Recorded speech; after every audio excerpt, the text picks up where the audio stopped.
Good. So I see we have a nice mix of people from Europe, many people from Portugal, UK, USA, Canada. That's pretty awesome. Germany, Budapest. That's awesome. So and a nice mix of people who are hiring, who have been hiring, who are thinking about hiring. So hopefully this will be a useful topic to all of us. Feel free to continue chatting, connecting, asking questions during these presentations. I'm going to try to do something new. I understand that in this webinar, there is an option to do QA. And basically, let's try to put the questions there. If you can find it, you can still put it on the chat. I'm going to glance over the chat as well. But try to send also the questions on the QA. So I have a better chance of not missing them. So I'll try to go over those too. And yeah, that's great. So I think we can start. Let me upload share my screen.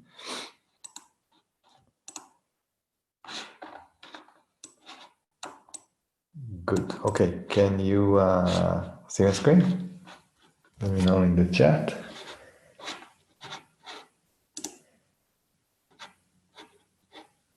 Yes, great, excellent, thank you. Good, okay, so we can start. Basically, again, every time you have a question, comment, whatever, the chat or QA, and we'll try to cover it. This is supposed to be a dialogue. Okay, today we're going to talk about hiring and managing remote teams. We're going to focus on hiring because it's a big topic. My name is Eli David. I'm the co-founder of lingolearn.com and startuplink.com. This is my email if you want to ask questions or if you have anything pending. Twitter at StartupBlink. So that's the way to contact us. And we're doing monthly webinars, so it's great to have you here. Anyone was in the last webinars or in past webinars, or this is the first time for everyone here on Startup Link webinars, or someone was here before? Just interesting. Excellent. So Kat is here for the first time. Cool. Okay, we're basically, wow, everyone is here the first time. That's amazing. Okay. So, or the people from the last time, you never know. But we're going to do it as a monthly thing. So hopefully, if the topic is relevant for you, pick months that is relevant, and hopefully we'll see you around more often. The last time was about bootstrapping a startup without investors. Good, so we can start. Topics for today, we're going to speak about, I'm going to do a short introduction about myself, my experience in freelancing and hiring a remote team. Then we're going to talk a little bit about discussion about remote hiring in general. Then we're going to talk about specifically about the hiring part. How do you actually hire online? And then in the little time that we're going to have left, we're going to discuss the part about managing the remote teams, but this is really a small part of what we're going to do. Excellent. And I see that we already have questions in the QA. I didn't even start. It's amazing. We have 2 questions. Good. Martin is asking about my experience from remote working. I'm going to talk about this. Any mistake I should avoid. I'm going to talk about this as well. So that's basically, and hopefully if I don't cover them, let me know. Nate is asking about the recording. That's a really good question. Am I recording now? Let's have a quick look. Yeah, we're recording. So I'm gonna try to send a recording. If everything works according to plan, Nate, I'm gonna send a recording. Excellent. So good. Any other questions? Feel free to shoot them. And yeah, okay. So let's start. I'm gonna start with a small intro about myself and my lifestyle. A little bit irrelevant, but whatever. But it does connect to the theme. So basically, I'm living a digital nomad lifestyle, which means that I'm moving between a place to a place for the last 8 years already, since 2010. Basically, I'm staying in a place for 2 months, and then I move to another place, and that in total means that I've lived in more than 40 countries and traveled more than 60. So I'm constantly moving around. Currently, I'm in Lithuania, in Vilnius. So if anyone is here, unlikely, but still, let me know. We get coffee. I do want to say that this digital nomad lifestyle and this map below is not only not that beautiful, but also not updated. I've been in many other places since then. I want to say it's not like an exciting lifestyle. It's packed with work, and basically what I do wherever I go, I try to find a co-working space. Even before I look at accommodation, the first thing I check is, do they have good co-working space? I'm now in a co-working space here in Vilnius, and basically just work all day and live like a local, and just after 2 months move around. This kind of lifestyle, if you're interested to hear more about it, so I have a blog and a podcast about this lifestyle called Become Nomad. I'm going to write it in the chat, so you can check it out later if it's interesting for you, and maybe start your own thing. And we have someone, Danny, here from Tallinn. That's pretty close. Come to Vilnius. We'll go for coffee. But maybe I might arrive to Tallinn, because I know you have an amazing startup ecosystem, so I might even show up. So that's the blog and the podcast, but I sent it to you. I just want to say about the basically the nomadic lifestyle, moving around, that basically it connects to remote work, because basically remote work allows you to develop a new lifestyle that is not necessarily a 9-to-5 office and whatever. It means that you can also work, but also hire. Before that, even thinking about the possibility of starting a business, building a team, and not being with your team was totally not possible, and now it is. So it doesn't matter if you want to live a nomadic lifestyle or you want to live in a small village in the middle of nowhere. The opportunities that remote work allows you to do, especially remote work and remote hiring, are amazing. So that's something to consider.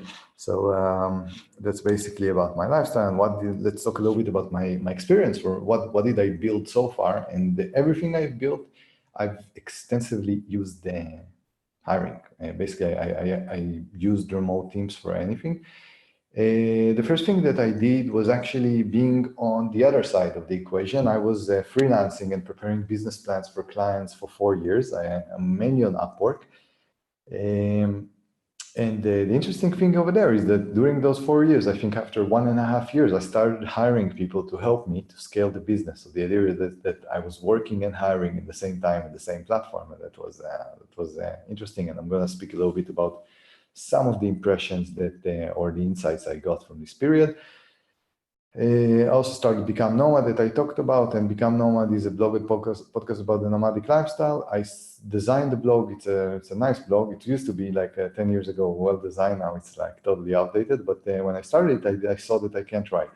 So basically what I did is I went to Upwork and I hired a writer. So I'm just saying that you can, people are amazing. They can allow you to achieve any dream that you've got.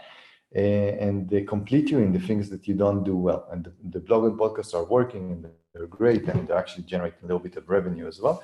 And I'm doing this because I hired people to help me with the podcast, especially in the blog, because I don't have time now. So basically it's kind of running on the help of others. So that's pretty cool.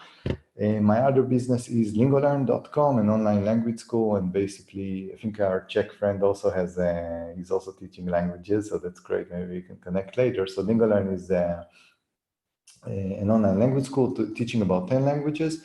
We have currently thousands of students and about 50 teachers, all of them working remotely. So, and the team as well is all scattered all over. And the last thing I do is StartupBlink.com. StartupBlink is probably how you arrived here via the meetups and so on. So StartupBlink is a tech startup and ecosystem research center. So again, all of those had to do with intensively hiring people, and so that's basically how my experience is based on hiring. And let me just quickly just show you. This is basically StartupBlink. That's the global map. If any of you is working on interesting startups, it would be great if you can register. The registration is free. And we're also doing a research center, meaning we're ranking all the countries and cities in the world according to the startup ecosystem activity. And that's pretty interesting to know how well your city and country is ranked, because that greatly influences the potential success of your startup. So that's what StartupLink is all about. Other than the data, the technology, and the research part, we also have communities. We have about 80 meetups around the world, and I think that the vast majority of you probably arrive via the meetup group. So that's great. We're doing a lot of things on the meetup groups, experimenting with networking events, working jams that people are working together on a computer, meeting in a Starbucks and just do tasks in Pomodoro section. So just stay tuned to the group and see what's interesting for you over there. You might find anything that is relevant for you. Mauro is saying F5's a presentation, good one. I honestly have an Apple, it's a long story, but I can do it. I'll explain later in person, send me an email, but good one.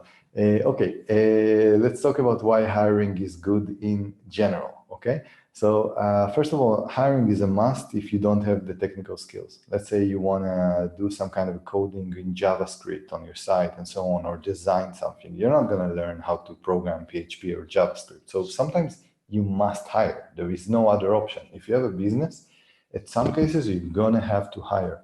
So the bottom line over here is basically you can't run away from hiring. Even if you don't plan on hiring or whatever, it's going to hit you. You're going to need at some point a lawyer or whatever. If you're going the independent path and you're running away from your 9 to 5, hiring is going to be a must. The only question is, are you going to be prepared for it or not? And the idea over here is what I'm saying is basically, let's get prepared for it now because it's a must. And why try it on the first time when it's going to be so critical instead of learning right now, by hiring. By the way, this presentation is not going to teach you how to hire. It's only going to give you a few tips. The only way to learn about hiring and managing is doing it. There is no other way. So basically, sometimes you must hire. The other advantages is that basically hiring allows you to work on what you do and get paid for it. And the other things move to other people. For example, if you're an amazing coder and you're receiving $70 an hour, and you're still doing your invoices and accounting, although you can outsource it to someone that can do it better, faster for $5 an hour, then you're missing out. Something is wrong. So basically, even if you're working for other clients, it makes so much sense to hire on the things that are not your core skill. The other reasons of hiring is that basically it allows you to work on your business and not in your business. So basically you have two options when you're, that's according to the E-Myth Factor, great book, by the way, from Michael Gerber. And the idea is that you, as the owner of the business, you have to keep on working on developing the business and growing your business and not being the technician inside of your business. And the only way to do it is actually to hire people and basically make them help you with working on the business. So that's basically the idea. And the best, and you stabilize the process, basically allows you to let go and have some free time. And it's all about freedom in the end of the day. So why not achieve more freedom? It makes a lot of sense. Good. So I hope I convince you that hiring makes sense. Paul, I'm probably not going to send the presentation, but I will send the recording. So so you're going to have the presentation as a recorded version. Let's see if we have anything else on the chat before we continue. Just a minute. And I'm going to switch to Ola Bratsuk is asking about the book. The book is E-Myth. I'm going to write it to you. The E-Myth Factor by Michael Gerber. Great book, amazing. Way before the age of the internet, but that's basically, this guy is teaching you all about the basics of building processes in your business. So that's totally a game changer for me. You're welcome, and good. Okay, we're moving on to timing. When is the right time to hire? So the answer for that is basically the right time to hire is right now. If you've never have hired before, and the idea is, remember I told you before, you're gonna have to hire. And if you're going to have to hire and you postpone it when it's critical, and you're going to have to hire a legal person or a coder to save you from a disaster, If it's going to be the first time, you greatly reduce the chances of it being a successful hiring and a managing process. So my advice to you, regardless of what you're building in your financial situation, hire now for $50, but just try, just hire someone and look at it as a learning experience and cap it at $50. And maybe if you see that it actually saves you time, continue. But the idea is, if you've never hired before, don't wait too much. Just make the risks a little bit smaller. Instead of hiring someone full-time, just experiment with small stuff. That's going to be amazing for improving the possibilities and the chances of success when it's actually important. Now, the main thing, when are you going to hire a team? So over here, you probably have to wait with a bigger commitment of hiring a real team member that's going to cost you about $1,500, $2,000, whatever, until a few things happen. And the few things that I recommend are as following. The first thing is basically, you want to be in a situation that you already did it yourself.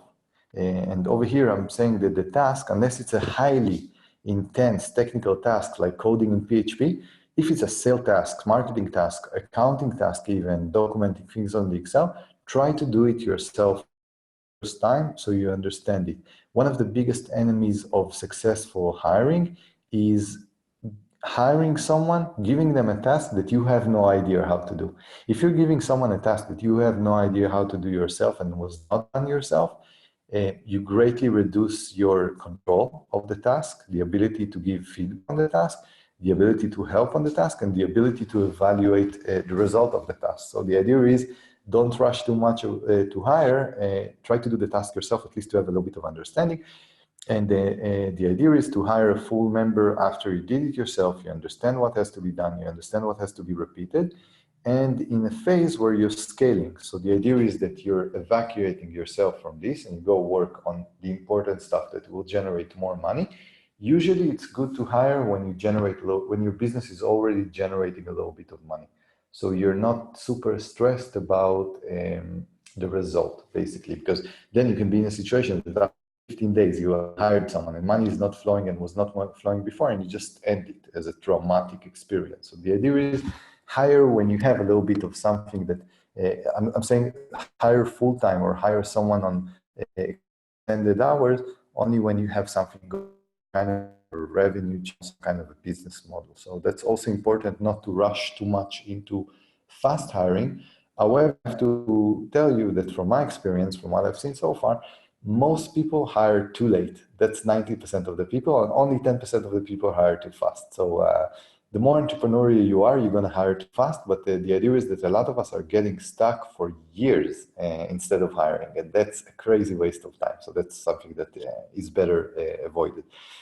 Now, I want to tell you something about those of you who are scared of hiring. Hiring is always scary. It's always an uncertain jump. Always. It doesn't matter how much experience you have.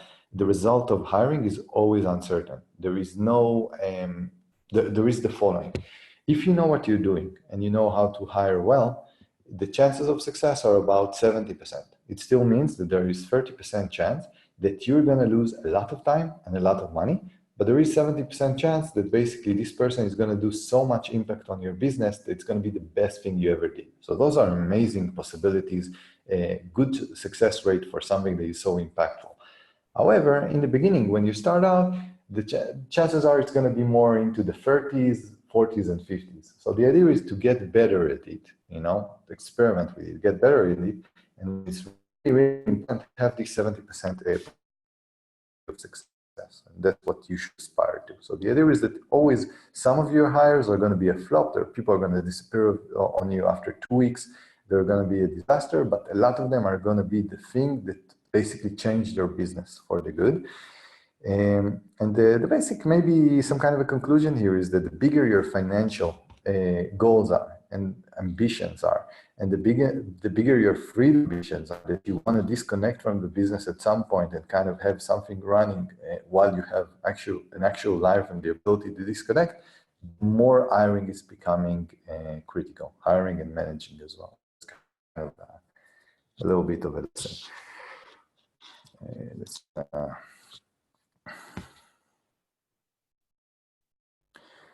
What about, David is asking, what about those people who like to oversee the entire project, to be involved and have a tough time letting go? Any tips? Yeah, let go. That's the only tip there is. Basically, the one of the keys of hiring, and it's difficult for everyone, is letting go.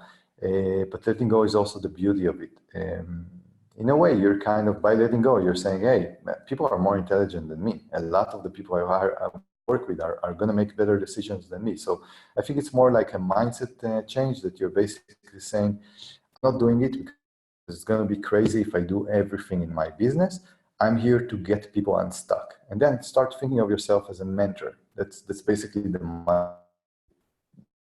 best. However, it's much easier said than done. So you have to work on yourself. You have to trust people, and you have to see them fail as well, and continue until it becomes second nature. So it takes time. It's kind of it is a problem, but well worth to work, because if you're gonna do everything by yourself, you're not gonna reach, let's say, too far.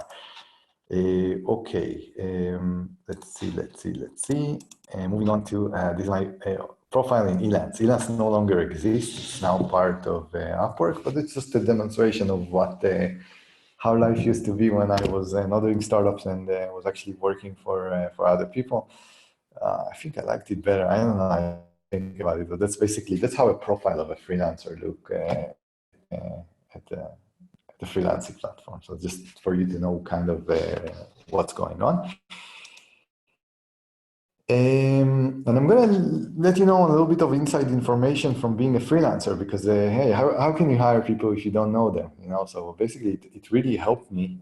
And my experience are based on Upwork.com, which is basically currently, I think, the biggest hiring platform in the world still.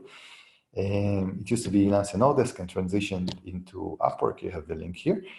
A little bit of insights from my Upwork career way back ago, a little bit of nostalgia. But so basically, what I want to say about working on those platforms is that working remotely before you hire makes a lot of sense and makes you better at hiring and managing. Because the same stress that I had as a freelancer, I now understand it when I hire.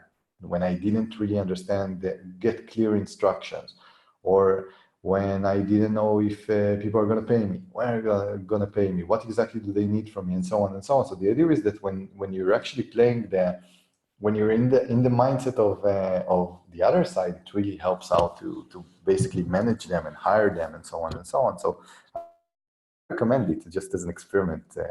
Try to get hired as well. It might be interesting for you. The mix of hiring and working is a financial win. Sometimes it's the best way to go, to work on those platforms or to be a freelancer in general, be a coder or whatever, and then hire there your accountant, your virtual assistant, the person that does your marketing, and so on and so on. So the mix is pretty cool as well. Also, working remotely usually leads to hiring remotely when you scale. So I started as a business plan writer, and then I got more and more jobs. In the beginning, I got 0 jobs. By the way, I started working on a $2 hourly rate. I'm sorry, cheap. So it's good. So basically, I started working on $2 per hour, and then I transitioned in the end, before I quit, to $2,000 business plans that most of them I didn't even do. My team did, basically. So the idea is that basically people are going through phases on those platforms as well. When they start pretty low, and then they develop themselves and so on and so on. And they hire as well. So you start working there, and then you hire a team. So it's kind of a mix. Today, everything is mixed. In any case, you're going to have clients. It doesn't matter what you do. So you're going to provide services, and you're going to hire people. So you're going to have the two sides of the equation anyway. Something for me. So some talented people, like myself, start with absurd hourly rates. So 8 years ago, you could have hired me for $2 an hour. And the basic idea here is that the lower your budget is, it makes sense to spend time on finding the people that are just starting out and are great and can work super, super low on low prices, and they exist, especially if your project is interesting for them. So, and they're more interested in learning than actually getting paid. So that's something to think about. And the last thing here is that I learned that some of your employers are going to be your business partners, your suppliers. For example, StartupBlink, my co-founder, actually hired me to do a business plan for his previous business. That's pretty fun. Like he was my client. I was working for him, and then I became the CEO of StartupBlink. So it's like a circle of life ironies and so on. So the idea is that you can get really interesting connections working in those platforms, and actually not only working, also hiring. The things can change. You know, the people that you hire can become your co-founders. Maybe they make it big in about 5 years, and they can actually hire you. You never know. So the idea is that the world is kind of revolving. There's a lot of. Let me quickly jump to the questions. What are the top 3 things you look when you hire someone remotely? This is from Steps. This is a great question. Let me tell you this. There is a saying that basically, first of all, the attitude. First of all, because attitude you can't teach, and you also can't change. So the attitude is super, super important. Then skill, and then the credentials, basically. So in this order, first of all, I want to know that the attitude is in the right place. Also, using a lot of my intuition. Then, if they did the skills and they have the experience, and then maybe a little bit of credentials, but almost credentials are really, really not important. So I guess this would be the best answer here. Let's see what Martin is asking. Martin said that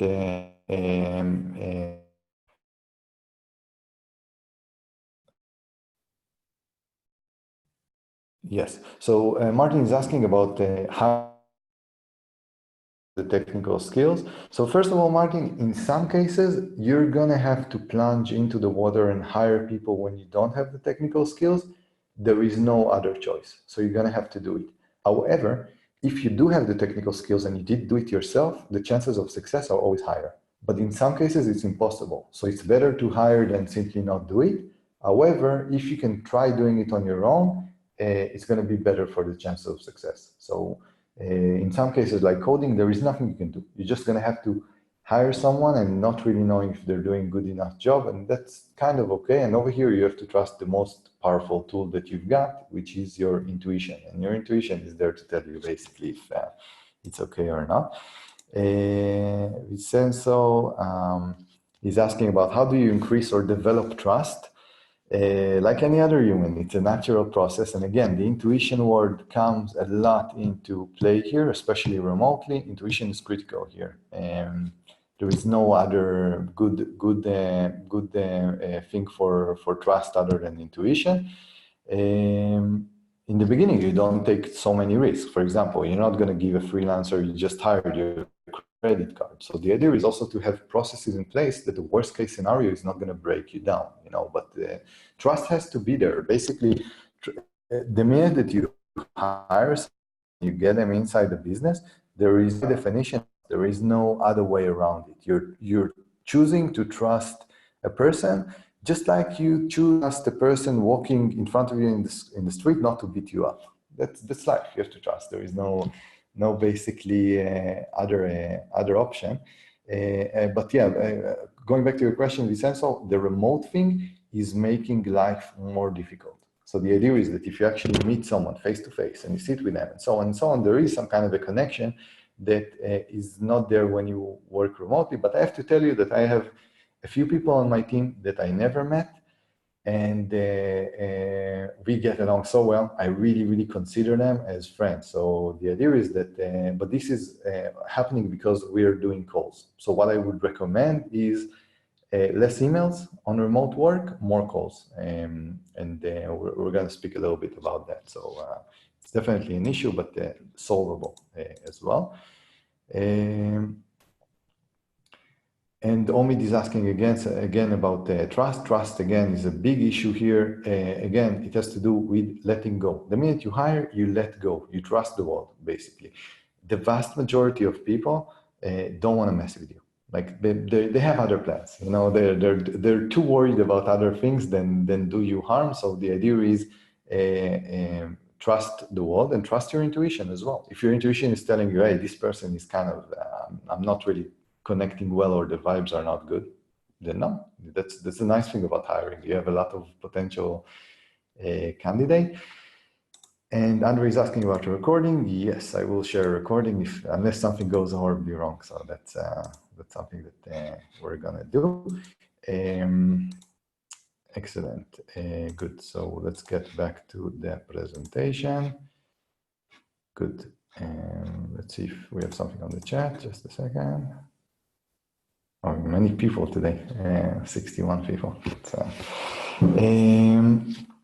great. Okay. Good. So I'm moving on to talk a little bit about the lessons that I have from recommendation on hiring methods. This is important slide, very practical slide. Those are things that work for me.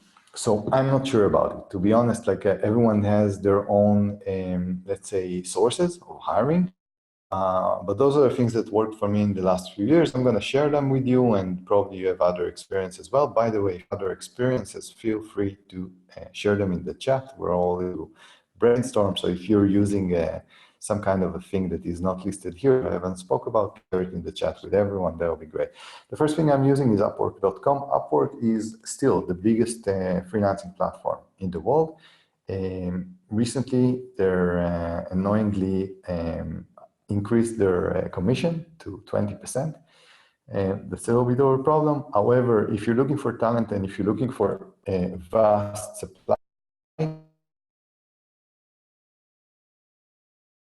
I don't know anything else that even resembles them. So I definitely recommend them. As the just started is upstuff.com, that you can see here. That's the link.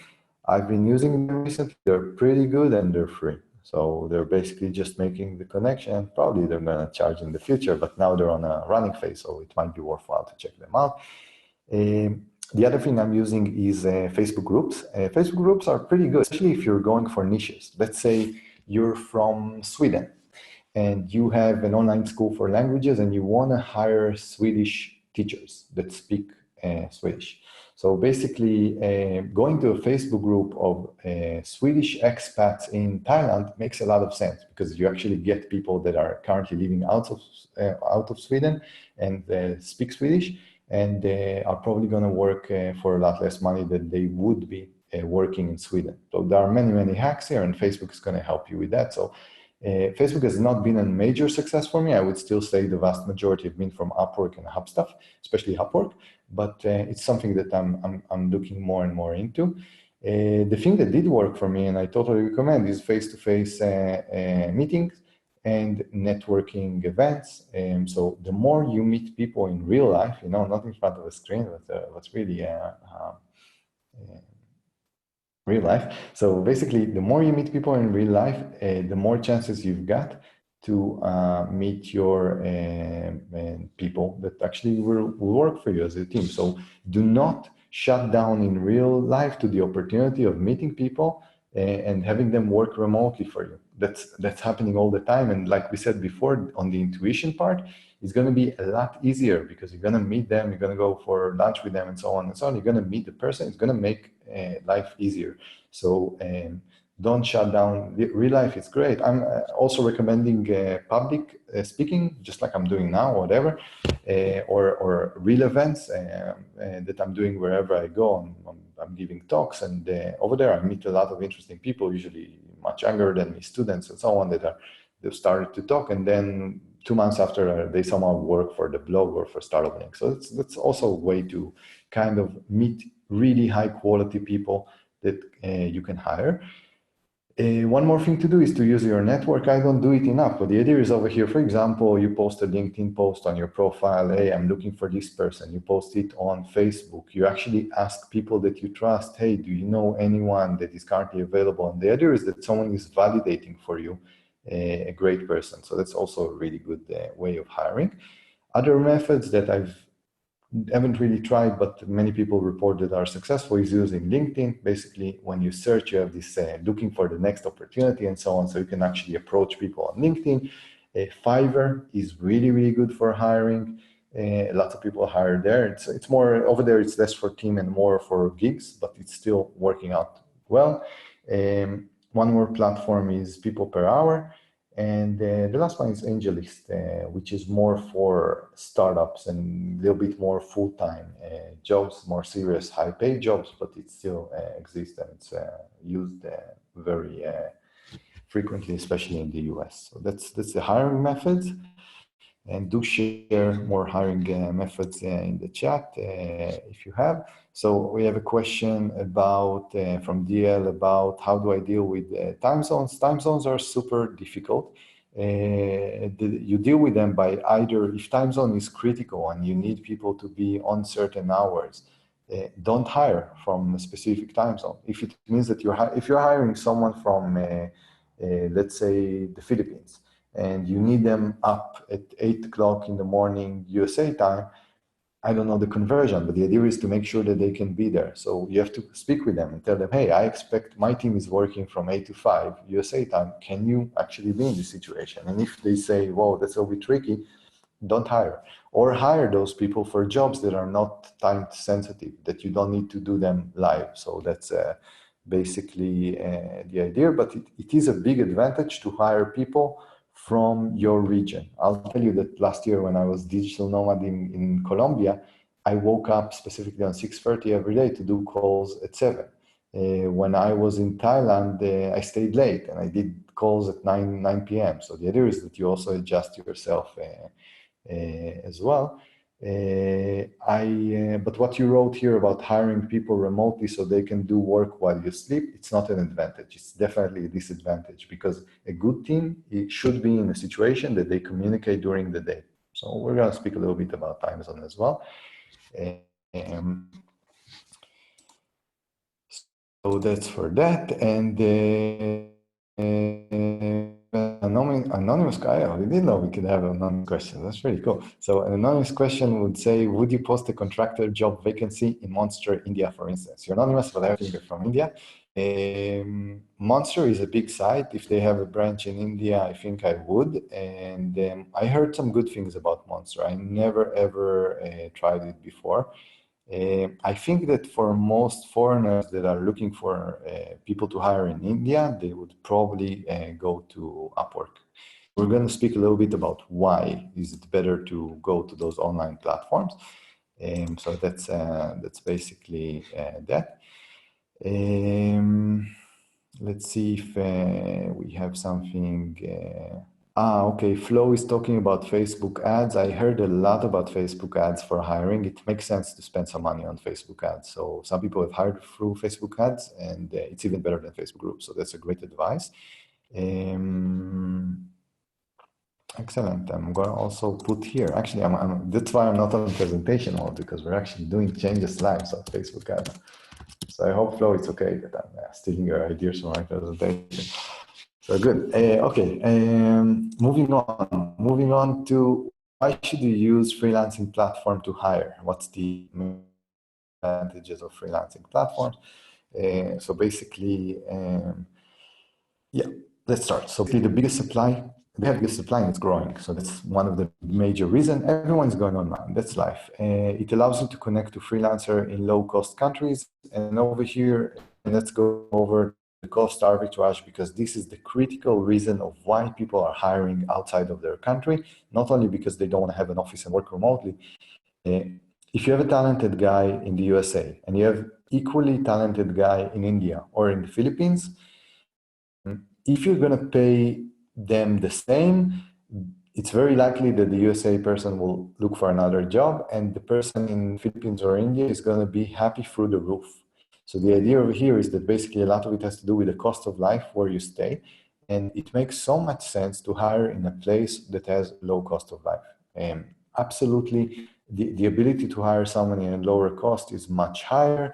And you're going to have amazing people at a very low rate and they're going to stay with you. So the cost arbitrage is something that can't be mentioned too often. It's big. And by the way, the digital nomad lifestyle also has to do with the cost arbitrage. It is built on usually picking locations that are low cost. And then you're in a situation that basically work on your projects with usually developed countries, while you stay in countries that are relatively low cost. And that's the only reason. That's a very powerful reason. Big corporates are now doing that. If you're going to see where big corporates are building their centers now, you're going to see that it happens in the Ukraine, in Poland, in the Philippines, in Mexico, in Uruguay, because there is a reason. They basically want to save costs as well. So if they're doing that, you should be doing that. You're a lot more flexible than them. One more reason to hire on the freelancing side is that you can find high quality people with interesting circumstances.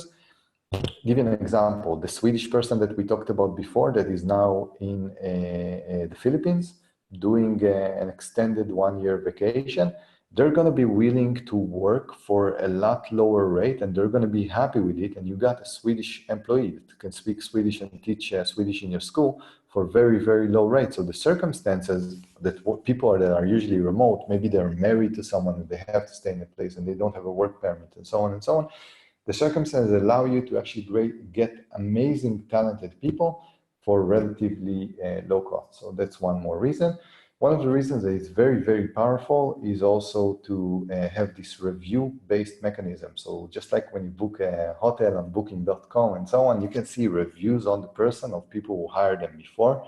And those reviews are going to give you an unfair advantage of knowledge of knowing if this person can actually do the work or not. The reviews are priceless. So definitely this is something that you want to check, especially if you have to get it right. You know, when you need something, you have a critical job, go over the reviews. They will tell you everything you need to know. And most freelancers on Upwork are already adapted to remote work. And this is extremely important. One of the things that I've seen is basically when I hired people face-to-face without a lot of experience in remote work, after 2 weeks, they're like, you know what, I don't think it's for me, or whatever. And you kind of lose a lot of time and money. The people who actually open on those platforms are super serious. They want to work remotely. Their mindset is in the right place. So you're probably going to get a little bit more stability. That's important. Okay, this is just a graph to show you that you can basically hire everything. Everything, like a software developer, customer service, data entry, writing, blogging. You can call yourself a blogger, not even writing your own blog, to do accounting for you, legal advice, translation, SEO, SEM, whatever, virtual assistant, project manager, business development, everything is available online. So there is no basic limit. This is from 2014, ancient history. We're not going to go over this, but basically I just want to show you the graph. The graph is higher and it's getting higher every year. The revenue that are being generated online is higher than the amount of people working. It was, I think, 8.8 million freelancers. If it was 2014, now you have about probably 20. So the idea is that this is growing. You either join this trend or you stay outside. But if you stay outside, you're kind of missing out on a great opportunity. Everyone is going there for a very good reason. And basically, the process of hiring is on those platforms is pretty simple. You post a job, you have interviews, you pick who you hire, you track their hours or their milestones, whatever you agreed upon, and you pay them. So that's basically the idea. Before we go over to the parameters, I'm just going to check that we don't have any other questions. Job boards, any helpful? Questions from Roman. Honestly, I don't know. I know some people before the era of Upwork and all those sites used Craigslist for hiring. But I don't know if they're helpful. I'll tell you, it connects to what we talked about before. If you have a platform that is geared into having amazing profiles to give you all the information, plus reviews of people that worked with them, you're kind of missing out going to some kind of an esoteric job board that does not give you this information. And a lot of the hiring process is built on making the right decisions based on knowledge. So I have a feeling that they're not necessarily the best option. But try, you know. There's another thing. If everyone is hiring in one platform, prices are going up, you know. So if you're the only one that is hiring via the job boards and it worked, you can actually find the most amazing people that are not aware of those platforms. So basically the idea is experiment. It's worthwhile to experiment because hiring is probably the most important thing you're going to do as a CEO of business. And many CEOs of businesses say today that the thing that influences their success more than anything else is the people in their business. So we actually don't dedicate enough time to the hiring process, and that's something that we should do more of. The parameters of deciding on before you hire. So this is something that you have to solve with yourself. Before you hire, I would recommend you to kind of sit with yourself, have coffee, and basically think about the following things. Because the basic understanding here is that if you're not sure about what you need from the person that you hire, no one will save you but luck. And usually luck is not really present. The idea is that your chances of, if you haven't thought about the goals and everything, it's not going to work. So what I would think about is, first of all, what exactly are you hiring, or why exactly are you hiring? What is the reason, and what is the expected ROI, return of investment? What is the goal here? Like basically, what are we trying to do exactly? Figure it out with yourself. Figure out your exact budget, which is important. Don't be in a situation that you hire someone and then after 2 weeks you're like, oh my God, you know what? I don't have the money. Forget it. Like you both lost. So the idea is, as much as you know before in advance, the more information you've got, the more you're clear on things, the easier it's going to be for success, basically. Think about the amount of hours you need if you're doing an hourly contract, or the milestones and deadlines if you're doing a fixed contract. If we already talked about that, basically you have two options. You hire someone. You can either hire them on hourly and basically tell them, hey, I'm paying you $5 an hour, $4 an hour, $10 an hour, whatever. That's usually what I do, because my projects are ongoing and they're fluid and they keep on changing and I keep on changing my mind and whatever. So it has to be hourly. However, on some cases, when I did a business plan, for example, it was always fixed. I didn't really want people to know how many hours I do. Much of the things I was outsourcing. So we just decided, hey, let's do $2,000 for a business plan. So the idea is, but this is only possible if the product is very, very clear. It's very clear what is the goal, what is the product, and how to achieve it. If it's ongoing, fluid, and changing, do hourly. So that's the two methods that you can actually use. And the other things to think about is exactly what we mentioned in the QA. What is the language skills that you need? Do they have to speak perfect English? Do they have to write English? Do they need to know Swedish? The time zone that we mentioned as well, is it important? Is it not important? Do you need them online in a certain hour, and so on and so on? So those are some of the things that you want to take into account. Okay, job post, always important. Again, if you don't know what you want, how would someone help you get there? So the idea is that the quality of the candidates you're going to get and the quantity as well has to do with how well written is your job post. So basically, you want to describe the project and goals in details. You want to be very specific regarding must. What did I mean here? Only God knows, but you have to be very specific regarding the must requirements. So basically, whatever is critical for you, don't surprise people later and tell them, hey, I needed 5 hours a day. And they're going to tell you, but you didn't tell me when we started that you need 5 hours a day. So that's the idea, again, of preparing in advance and communicating it well. So you can also filter irrelevant people, set expectations about availability and deadlines. And then also on the platforms, when you actually post the job, they actually show you a list of people that you can contact, so you can contact them. A quick tip, if you're going to contact someone, they're probably going to ask for more money than if they would apply themselves, because basically just do with psychology. You're specifically targeting someone, then they're going to increase the rates, but it works. Like if you're getting good value, then why not? Some people are advocates of putting a baked cookie. I don't know how to say it in English, but some kind of a test inside this slide. Whoever is reading this job post, please start your message with Audi Eli. Okay, And then basically you filter out everyone that didn't start without the Eli, because it means that they didn't really go over with detail on the job post. And those people who do that say that basically if someone is applying for your job and didn't really have take the time to read it well, then you basically don't want to work with them. So this could be an interesting strategy. I might try to do it if I remember next time. So that's a little bit about the job post. Let's see if we have any questions. Oof, Martin, you have long questions. Let's see. Can I find a mentor on the internet? Someone has built a business before and could give me advice. I think mentors are a great idea.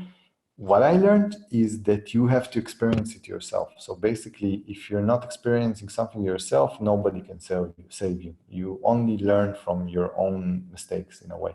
I do believe in mentors, but do know that their ability to really influence what's going on in the results is very limited. In the end of the day, it has to do only with you, unfortunately. Let's see the second one.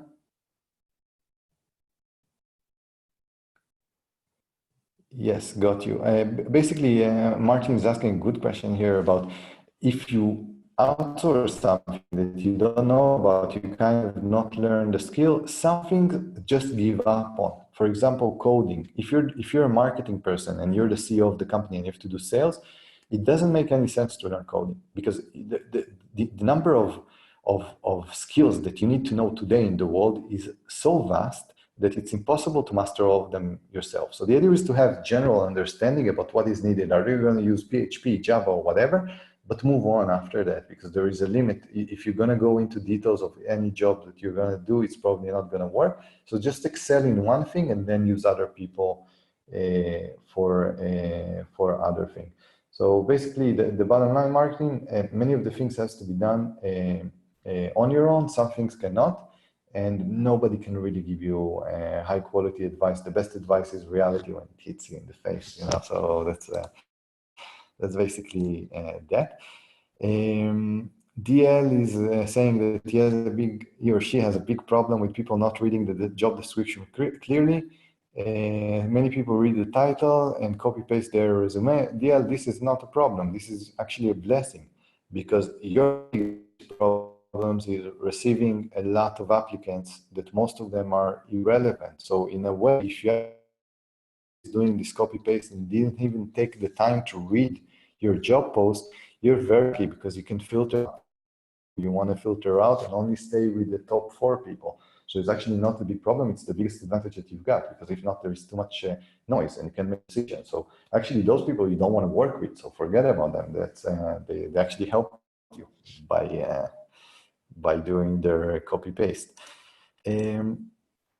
Great, good. So great chat. If you have the chat, I'll check later. So basically, we're moving on to evaluation of candidates. So basically, what I do and what I like the most, what I notice is very good indication of is the candidate good or not, is the proposal. So DL, this is actually what you asked. This is something that I do. I'm looking at what did they write on my job offer. Let's say I'm posting a job. I need a writer for Become Nomad. If I get a greeting, sir, I can do it easily. Tell me when to start. No. But if I'm getting something like, hey, Eli, I went over becomenomad.com. I think it's a great site. You know what I would do? I'm really interested in the nomadic theme. I think it allows people to re-explore whatever. I see this and I'm saying, whoa, this is a person I want to work with. They cared enough to go over it. Even before they got the job, that's a great indication. So I'm actually looking for those specific people that are taking the time, investing the time and actually getting to know you even before you're getting paid or even interviewed. I look at the star rating. That's also important. That's a great indication. The past is a great indication. Client written feedback, don't only look at the stars, also look what did people write about them, because there is a difference between 5 stars, good job, thank you, and the 5 stars. This person saved me. They actually read my mind and they know exactly. Also important, people have attended 5 people. But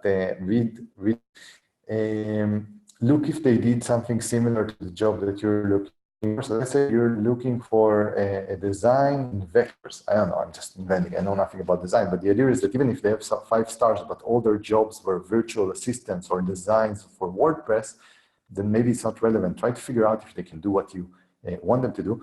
As we talked before, the attitude is the most important thing, and I'm putting it here. Attitude is the most important thing. And then in the end, you can also look at their portfolio, the test, the certification, and so on and so on. So basically, that's the idea. Those are the things I look on. And of course, how much money? So basically, we all have a budget. So if someone is offering me something for $20 an hour and I don't have the budget, then that's super relevant. And this is something that you should communicate also in the job offer. What can be, because money is important. There's nothing, if you have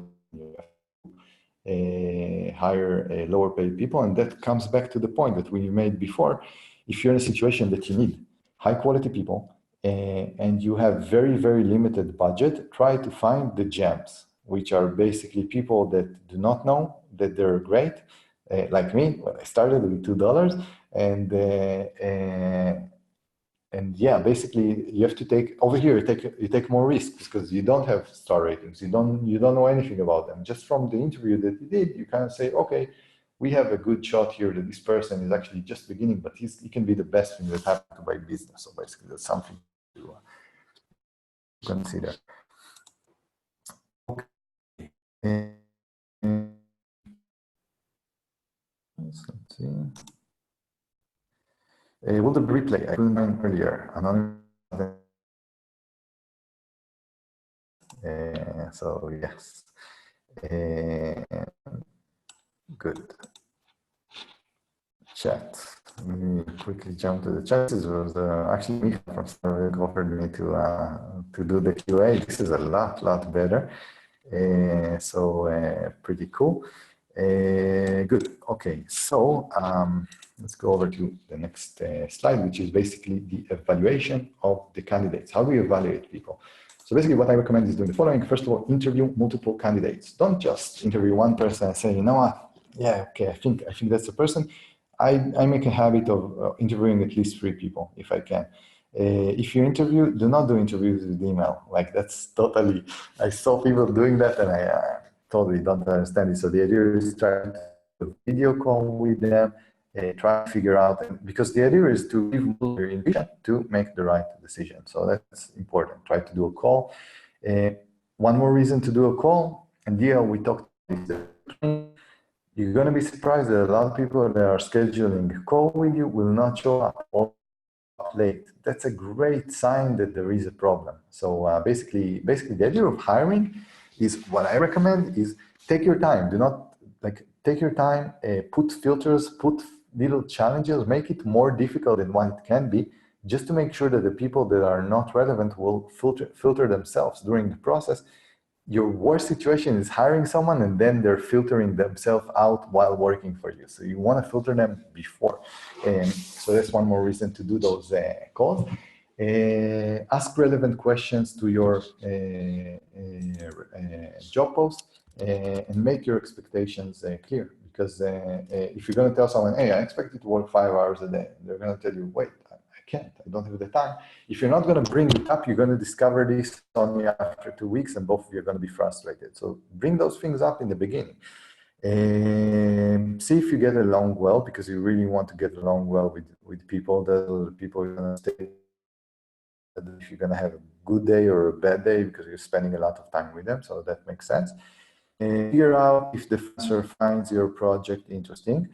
Important, but not that important. Some projects are really boring. For example, if you're selling socks online, like you can't really expect someone to tell you, "Oh, socks! I always wanted to do marketing for a sock site." You can't. But sometimes when people are attracted to what you're doing, for example, you're doing a football application and the person is crazy about football, that helps a little bit. Not crazy help, but it helps. You're doing a startup ecosystem app and the person is crazy about startups. That's a good sign. There is a little bit of fire there when they start, so that's important. But not critical. Also, you should hire people that are not big fans of your field, but if they have the attitude and they want to learn, that's also enough. check if their life circumstances and ambitions, if they can stay long term. Because if someone tells you, you know what, like do the question, like, what do you plan to do in the future? What are your plans?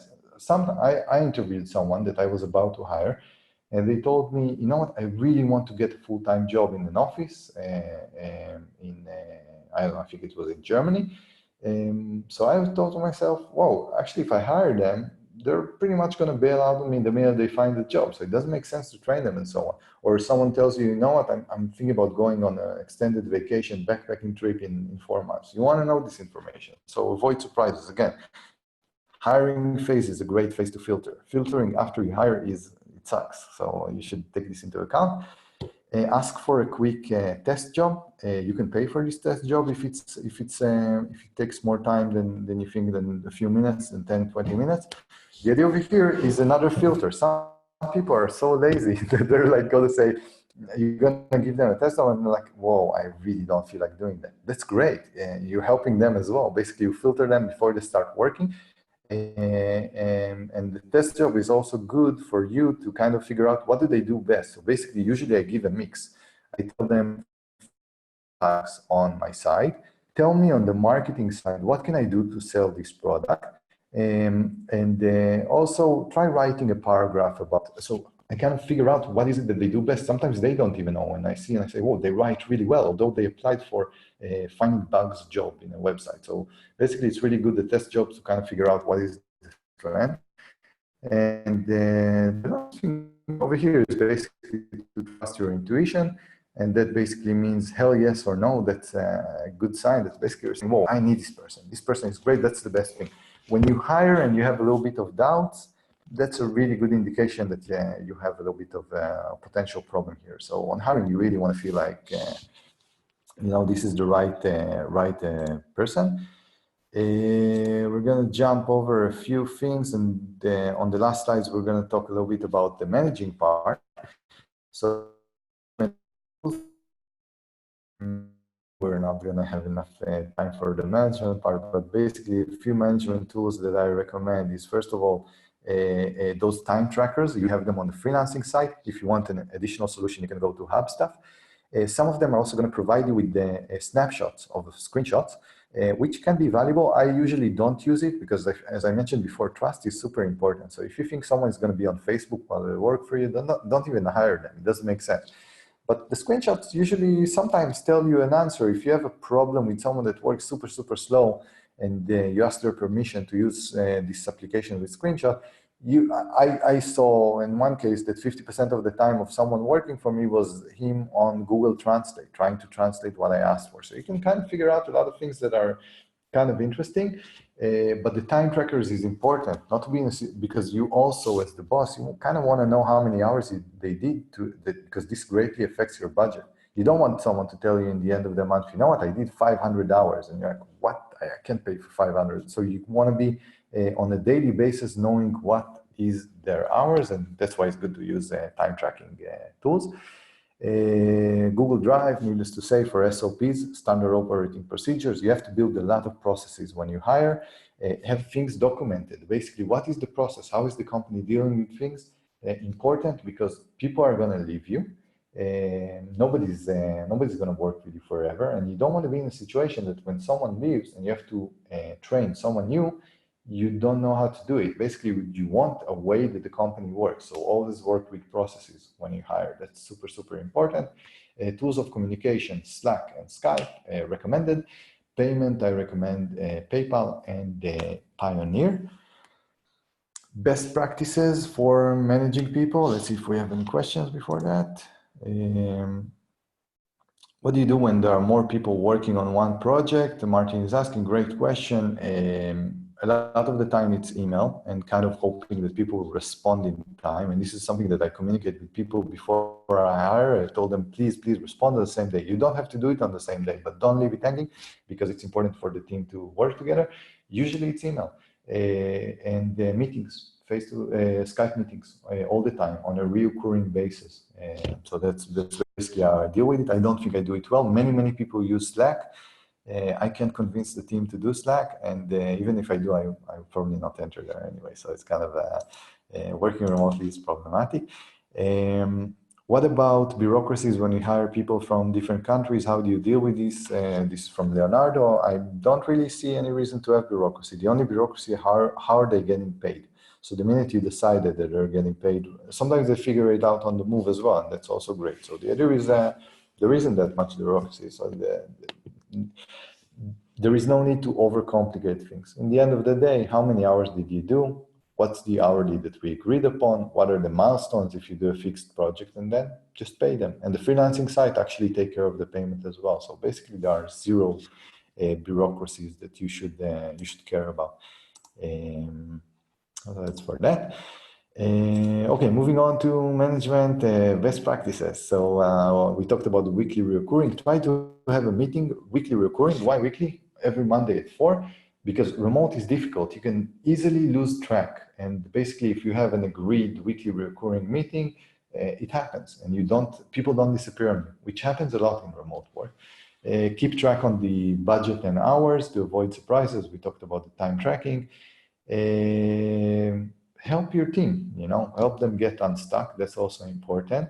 Sometimes you can ask for daily reports, weekly reports, monthly reports. Don't have a bureaucracy organization like the question before, but reports sometimes are important, and they also put people in the mindset that they can't disappear. And the last one is basically to hire slow and fire fast. So the idea over here is that instead of running and hiring people out of, that's a thing, make it a little bit more difficult, like we said, challenges, filtering a little bit, because the hiring decision is so important. And if it doesn't work, and in some cases it's not going to work, don't make it a painful experience for everyone involved of a conversation. Hey, I'm really disappointed more and all this. Just fire fast. Let people free, set them free so they can do something that they actually are good at and cut losses. So it makes a lot of sense. I'll just say that remote work is not for everyone.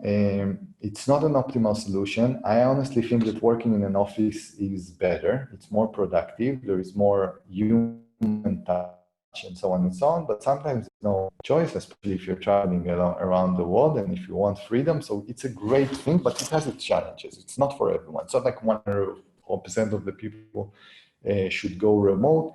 It's harder to manage.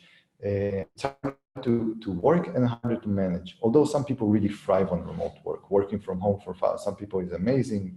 For me personally, I never work from home. I always go to co-working.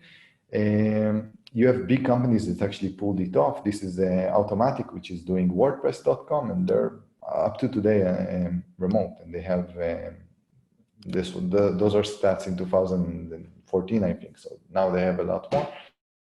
So people managed to really without having an office mentality. However, I have to say again, co-working is not your enemy, consider co-working yourself. Also consider to advise your team to go to a co-working space and improve their efficiency. That's also a good thing. Co-working are also a great meeting point and kind of offset the loneliness of working remotely. So the office is not your enemy. Just look for more freedom. Speaking about co-working, we actually partnered with WeWork. They're the biggest co-working chain in the world. They have about I think they're in about 60 cities until now, and they give up to 15% discount to everyone that is arriving via StartupBlink. So I'm going to share the link of WeWork in the chat. And yeah, I think that's basically it for today. If you have any questions, feel free. I'm sending you the link for the discount of StartupBlink in WeWork to all of you. My email is this one, eli@startuplink.com. Register startup on StartupBlink. It's for free. If you have a cool startup, and our Twitter is at StartupBlink. I think that since it's very late, we're actually 9 minutes above the hour that we were supposed to be. So we're going to keep it at that. If you have any questions, be in touch and arrive to the next, it would be great if you arrive to the next webinars. And that's basically it. I'm going to keep the chat open for you for a while if anyone wants to network with other people and so on and so on. And see you around. Have a great day. It was great having you here. Bye-bye.